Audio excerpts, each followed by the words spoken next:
friends, welcome back to Food Prep Guide. We're back with another one pot meal or meal in a jar, and this time it is creamy cheddar chicken noodle skillet. This is going to be one of those things that we pack all into a jar, just add water and simmer. It is one of the quickest meals that comes together on a busy weeknight in this entire series. Let's get started. Let's jump right in with the first ingredient, which is milk powder, and we need a 1/4 cup of milk powder. I always use whole milk powder. Our favorite brands are Hoosier Hill and Judy's because they are just whole milk powder like that. That's it. There's no additives or anything like that. And it just tastes really good. So yes, you can use some instant milk, which is regularly available like at Walmart, but the creaminess of whole milk powder can't be beat. So then after that, we're going to do a 1/4 cup of cheddar powder. My favorite is white cheddar. And you can really use any kind of cheese powder that you want, but I love this white cheddar powder from Hoosier Hill.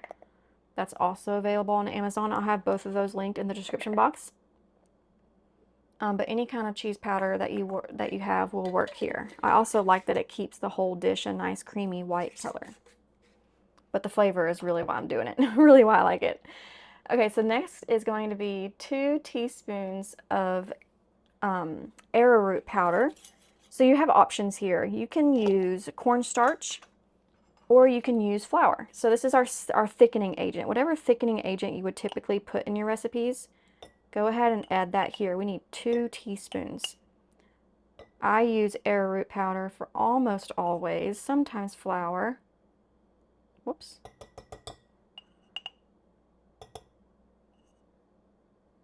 And people have asked why I don't like cornstarch, and it's just because of the GMO of corn. And if I don't, we grow corn ourselves some years, but I only use that for canning. I don't turn that into cornstarch. It's too difficult, in my opinion, for me to want to deal with. So I just prefer to use arrowroot powder. Our arrowroot powder also has a ton of other uses in your personal care routine. Okay, so next is going to be 2 teaspoons of onion powder. Do I have that out here? Nope, I have garlic. Let me grab the onion. So 2 teaspoons of onion powder. I'm about out. Had to refill my onion jar real quick. But 2 teaspoons of onion powder. And to that we will add 1 teaspoon of Italian blend. If you just have dried oregano, you can use that. 1 teaspoon Italian mixture. And next we'll add 1/2 teaspoon of smoked paprika.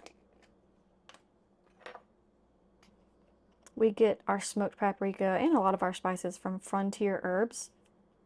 I just use this container to refill it with, but they're organic. They have some non-organic varieties, but their organic herbs are the best prices that I have found, and they are always so high quality. Frontier Herbs. Okay, next is going to be a 1/4 teaspoon of pepper.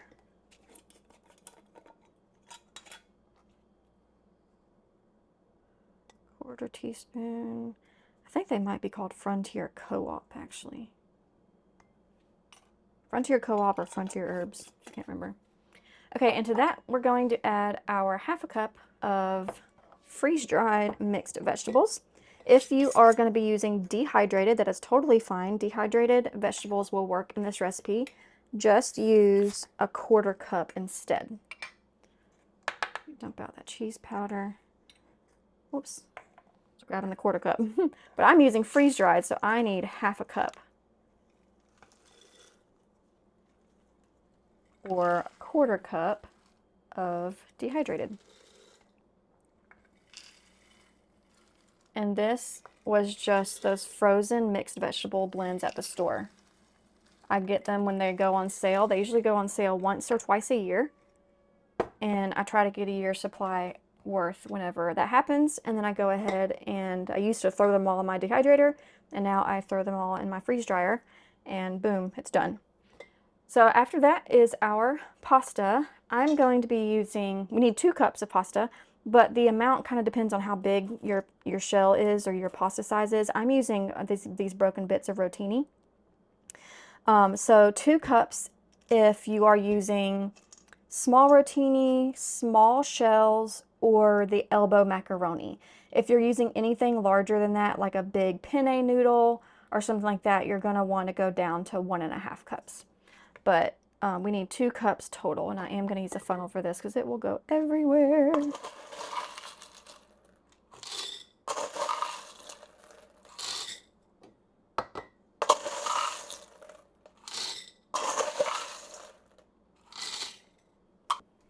And that's it. Let's go ahead and cook up one of these jars. I do vacuum seal these jars if I feel like I won't be able to rotate through these within 6 months. Otherwise, if I feel like I'm going to be using them within 6 months, I just don't worry about it. All of these ingredients are shelf stable for at least 6 months, and so they're fine. But let's go ahead and cook up one of these jars and show you what the finished product looks like. So when I say this is super easy, I am not kidding. We're going to add 4 cups of water and 2 tablespoons of butter, and we're going to bring that to a boil. Once that is boiling, we're just going to add in the contents of our jar.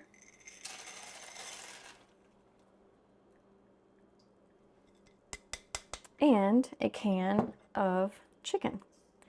You can add more chicken if you like. That's not going to mess up the amount of water that the recipe calls for. The water is going to be absorbed by the pasta and the vegetables, not the chicken.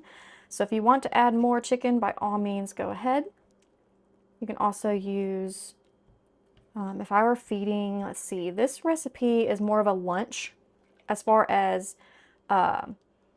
quantity goes for my family of 5. So I wanted to reiterate that it's more of a lunch-sized serving. If I wanted to feed this as a dinner meal for my 5-person family, I would probably be doubling the size of this recipe and use a whole pint of our home canned chicken. But for a very quick lunch meal, 1 can is just fine. So we're going to bring this back up to a boil. Once we're back to boiling like this, we're going to lower it down to a simmer and simmer for about 15 minutes, stirring occasionally.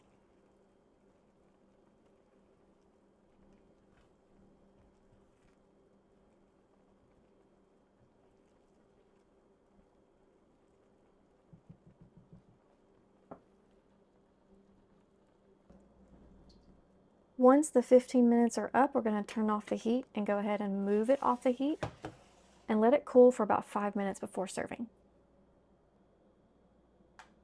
Here's how it looks after it cools for a bit and thickens up a little bit. Very cheesy, chunks of chicken, and some vegetables scattered throughout. This recipe will be in the Mixin' Jars Volume 2 cookbook. The giveaway is still open, and you can enter it in the description box below. That's all for today, and we'll see you next time. Bye!